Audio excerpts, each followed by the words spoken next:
Selam dostlar, bugün sizinle birlikte kimya 7. sınıf dersliyine sayfa 25'in izahını vereceğim.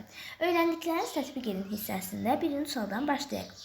Platindən zinət əşyalarının hazırlanmasında istifadə olunur. Bu, platinin hansı iki mühüm xassəsi ilə əlaqədardır? Fikrinizi əsaslandırın. Zinət əşyalarının hazırlanmasında ilk öncə onun parıltısı olmalıdır və birə uyğun gəlir.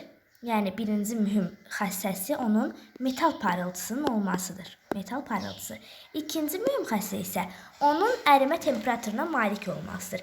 Yəni o zinət əşyalarının hazırlanmasında ilk öncə ərinti lazımdır ki, ərintilərdən də zinət əşyaları, suvenirlər hazırlansın. İkincisi də ərimə temperaturuna malik olmasıdır. İkinci suala baxaq. Nə üçün elektrik naqillərinin hazırlanmasında əsasən mis və alüminiumdan istifadə olunur? Elektrik naqillərinin hazırlanması üçün ən yaxşı elektrik keçirici metallardan istifadə olunur. Bunlardan da qızıl, gümüş, mis və alüminiumdur. Bunlardan qızıl və gümüşdən istifadə olunmur. Niyə? Çünki qiymət cəhətdən bahadır. Və evlərdəki naqillərimizdə mis və alüminiumdan istifadə olunur. Bunun səbəbi isə qiymət cəhətdən normal olmasıdır. Öyrəndiklərinizi yoxlayın hissəsində birinci suala baxaq. Metalların xassələrinə uyğun olan tətbiq sahələrini sadalayın. Baxaq. Burada xassələr birinci xassəsi isə ərimə temperaturu və adi şəraitdə halıdır. Burada da gördüyümüz kimi yazıb, ən yüksək ərimə temperaturlu metal wolframdır.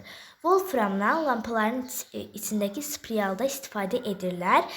Deməli, ərimə temperaturunda tətbiq sahəsi lampaların spiralında istifadə olunmasıdır. İkinciyə baxaq, metal parıltısı. Metal parıltısı isə bəzi zinət əşyalarının tərkibində olur. Buna isə zərgərlik tətbiqini misal göstərmək olar. 3. Sıxlıq və bərklik. Bizdə sıxlıq olan metalları tikintidə istifadə edirlər. Bərk olan metalları isə sanaye və zərgərlikdə istifadə olunur.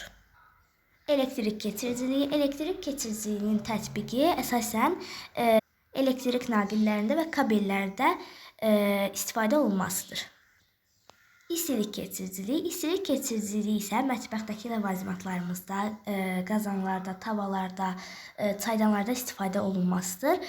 Bunun nəticəsində yeməklər isti hazırlanır.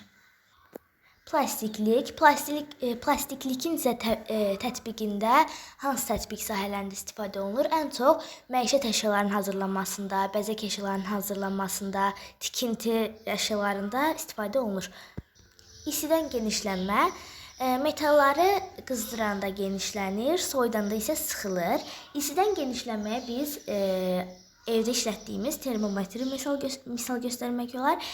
Soyutmağa isə dəmir yolu reyslərini gördüyümüz kimi onlar soyuq havada sıxılır və büzüşür.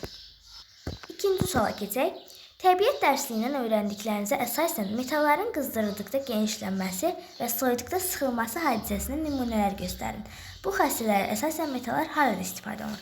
Bayaq dedim, metalları qızdırdıqda genişlənir, soyuduqda isə sıxılır. Metalların qızdırılmasına termometri misal göstərmək olar. Soyuqda da sıxılmasına isə dəmir yol reyslərini misal göstərmək olar. Bu qədər dostlar. Sağ olun, kanalıma abunə olub like atmağı unutmayın.